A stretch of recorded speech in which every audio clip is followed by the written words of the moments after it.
bukan menghindari tekanan, tapi bagaimana ketika ada tekanan dikelola, ditangani, ya, diatasi. Kasus seorang paman yang menusuk keponakannya di kelas loh, Mas. Oh, iya.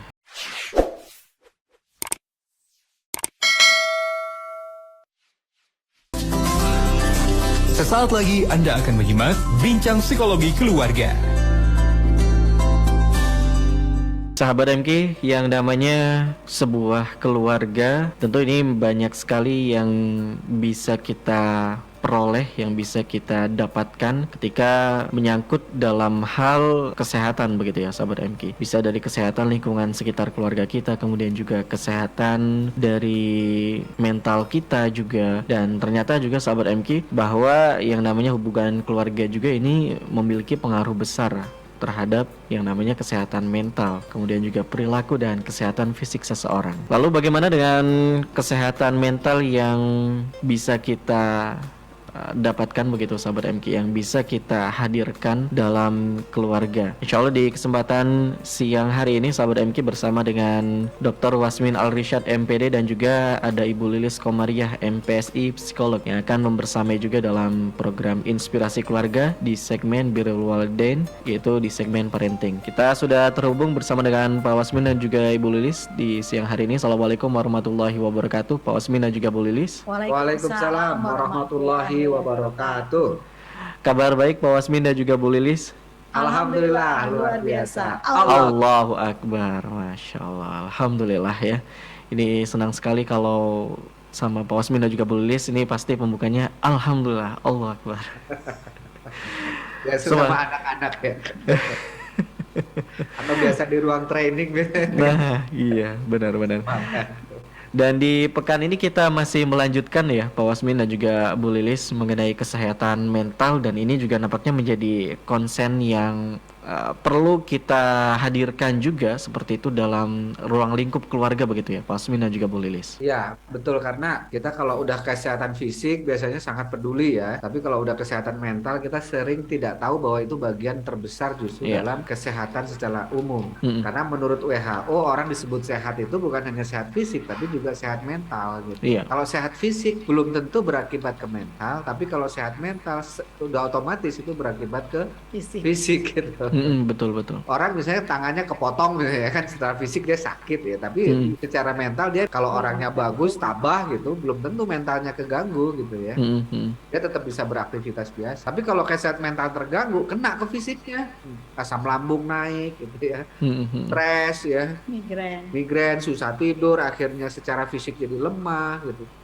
Penyakit-penyakit yang tidak ada jadi ada muncul gitu ya. Artinya ketika kita bicara kesehatan, kita mulai harus sadar bahwa ada kesehatan mental yang harus kita jaga, harus kita tingkatkan kalau kesehatan mental kita mulai turun ya. Terutama pagi-pagi misalnya kita berkendara, tadi aja pagi-pagi berkendara udah tuh ada pemicu kesehatan mental terganggu kan, macet kan? Iya. Itu saya langsung tarik nafas ketika langsung masuk ke traffic jam gitu ya. Ada jalan yang nggak macet, pas masuk ke jalan macet langsung saya tarik nafas kan. Iya. Enaknya kalau lagi gitu kan sumpah sama. Kalau nggak gitu kan mulai tangan udah mulai mencet bel karena fisik ya. Nah, benar. Ngomong. Oh, gimana sih? Gitu. Ngomongnya jrit misalnya gitu, atau jis gitu misalnya gitu kan. Ngedumel lah pokoknya ya Pak Wasmin ya. Apalagi kalau ada yang cerobot, set gitu, jrit misalnya gitu.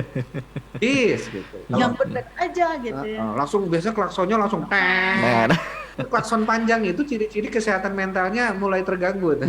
Kalau udah mulai ada klakson gitu, nah itu udah keganggu tuh. Nah makanya kita kemarin sudah membahas bagian pertama ya, part pertama, karena dalam meningkatkan kesehatan mental yang ada 4 bagian besar ya. Yang pertama kemarin kesejahteraan, kedua mengelola stres. Kenapa yang kemarin kita bahas agak panjang? Karena pada dasarnya ketika orang menuju ke arah kesejahteraan sedang menghindari sakit mental gitu.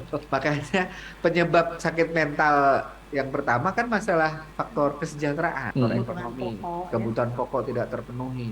Makanya Baitul Mal kalau negaranya sudah dikelola secara Islami, atau kalau di negara-negara Eropa yang tidak Islami dia ada sistem jaminan sosial gitu. Jadi semiskin-miskinnya orang jaminan sosial baik makanan maupun kesehatan itu ada gitu, paling dasar ya. Meskipun harus ngantri-ngantri mereka nggak sampai kelaparan, itu tugas pemerintah itu.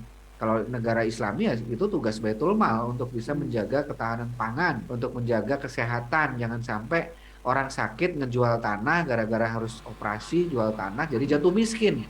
Yang tadinya dia kelasnya bukan kelas di bawah kemiskinan, di atas garis kemiskinan, tapi gara-gara ada satu keluarganya sakit parah harus operasi jual tanah, jual rumah, akhirnya selesai operasi jatuh di bawah garis kemiskinan tuh.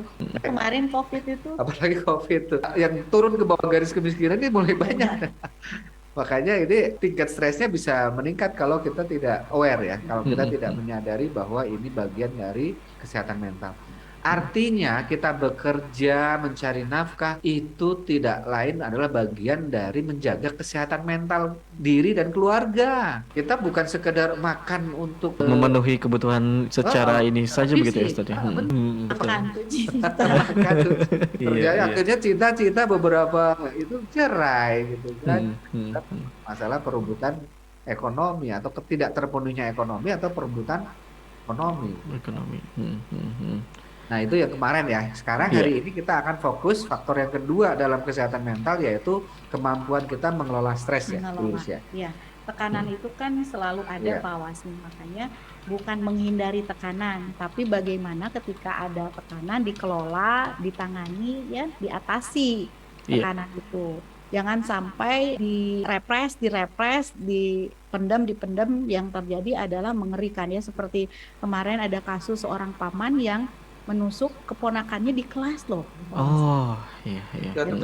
Datang ke sekolah, buka pintu ruangan, kemudian langsung keponakannya ditusuk dan keponakannya meninggal di tempat.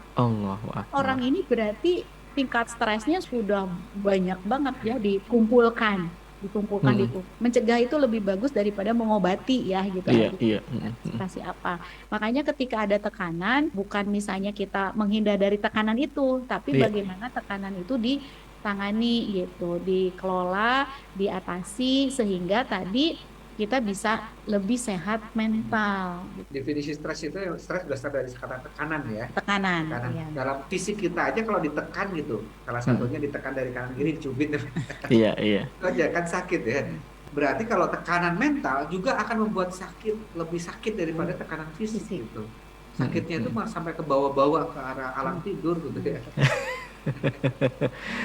Kapan ya kita membahas tentang generasi sandwich ya? Pernah ya kita? Masih ingat nggak? Tahun kemarin sepertinya Pak Wasmin. Kemarin iya benar. Bagaimana ada generasi sandwich ya? Sandwich itu kan dihimpit dari bawah sama roti. Iya. Dihimpit sama roti ya. Generasi sandwich juga gitu, ada seorang keluarga muda yang dia dihimpit dari bawah untuk kebutuhan anak-anak dan istrinya. Dihimpit juga dari atas di mana orang tuanya juga butuh bantuan. Nah ini stres itu. Sampai tekanan itu sampai akhirnya konseling waktu itu dengan kami bagaimana dia sampai badannya kurus gitu ya, sampai merasa bahwa udah hampir nggak kuat ya untuk menghadapi tekanan. Dan ini dialami banyak ternyata dari pendengar-pendengar MK juga yang merasakan sebagai sandwich ya. Kita dibebani oleh kebutuhan anak dan keluarga kita ini gitu. Tapi juga dibebani sama orang tua maupun mertua gitu. Iya. Nah ini harusnya dihindari kalau kemarin kita membahas tentang kesejahteraan. Nah ini tentu juga menjadi tekanan mental. Bagaimana teknik manajemennya, bagaimana cara mengatasinya ya. Jelasin dulu apa tentang stres ini. Ya kalau kita meminjam definisi dari Lazarus, stres itu adalah kesenjangan antara harapan dan kenyataan. Jadi misalnya harapannya 10, kenyataannya 5. Nah itu pasti ada tekanan kalau misalnya kita harapannya 5, kenyataan 5 enggak jadi ya. Atau misalnya harapannya 5, kenyataannya 7, nah itu mah di atas ekspektasi ya Pak Wasmin, tidak mungkin gitu. Nah ini yang di masalah itu ketika kenyataan itu lebih rendah daripada yang diharapkan ya Pak Wasmin gitu. Nah itu akhirnya jadi tekanan, itu dari Lazarus Penyebabnya apa aja biasanya? Penyebab stres itu tuh yang kita pernah bahas ya, misalnya diri kita, anak kita yang dekat, suami kita. Jadi Iya, iya. faktor internal dan eksternal Pak Wasmin gitu ya. Tetangga kita, mobil kita, jalan raya gitu. Jadi semua itu bisa mengakibatkan tekanan-tekanan ya.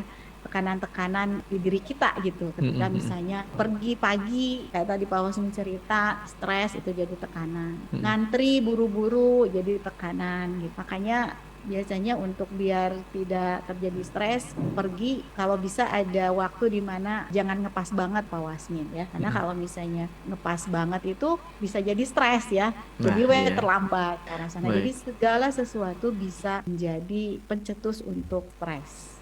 Jadi memang tadi ya secara garis besar beberapa faktornya ya internal dan juga ada eksternal begitu ya Bu Lilis dan juga Pak Wasmin kalau mengenai stres itu sendiri. Kita perlu jeda terlebih dahulu ini Pak Wasmin dan juga Bu Lilis di segmen pertama ini, dan juga sahabat MK, bagi Anda yang ingin bergabung dan juga bertanya langsung atau ingin berkonsultasi dengan Pak Wasmin dan juga Bu Lilis mengenai tema kita pagi hari ini.